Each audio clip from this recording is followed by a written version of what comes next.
Daming binigay litson. Oh? Hindi na? Pinsan namin. Ha? Ang lutong parang balat oh. Yay! Sarap-sarap kuya.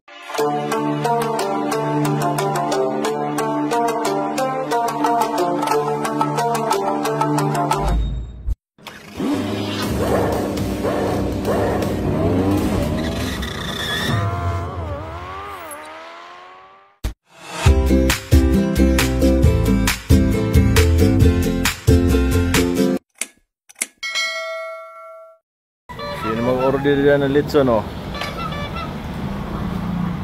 Ito, kahanda ko sa ano, sa firing. Sino sasama sa firing? Ito litson bao ni Kuya Bao. Sa firing lang to ha. Oh, ayun na. Kumakain si Kuya Bao.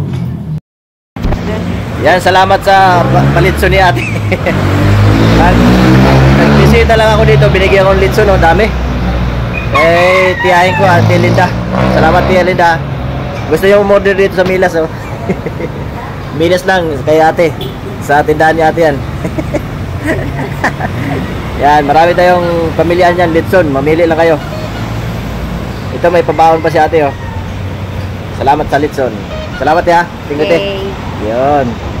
Daming binigay sa akin oh. Ha? Daming binigay litson. Oh? Hindi na? Pinsan namin. Ha?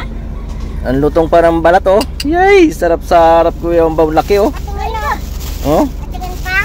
Dami. Patingin. Ayan oh. Patingin. Ang laki. Ang laki na binigay sa akin litson. Binigay lang sa akin yan. Yan, binigay lang sa akin yan. Binigay sa high blood. Binigyan, hindi pa high blood. Pero mahirap naman tanggihan. Kaya nakakahiya pag kayo nanggihan. Kaya kinuha na. Kinuha na ni Kuya Bao. Salamat. Salamat sa nagbigay. Madalas nandiyan sa bawat pagpasya. Kapatiran ng agila, laging masaya. Kuya Umbao sa ating puso at kalimutan. Si Kuya Umbao, ang inspirasyon sa buhay. Kasama ang lahat, walang iwanan tunay. So brother, puno ng kwento at ngiti. Bawat kahit taglay, ang diwa ng pakikiisa. Kapagmamahalan ang ating misyon. Kuya Umbao sa puso, walang hanggan.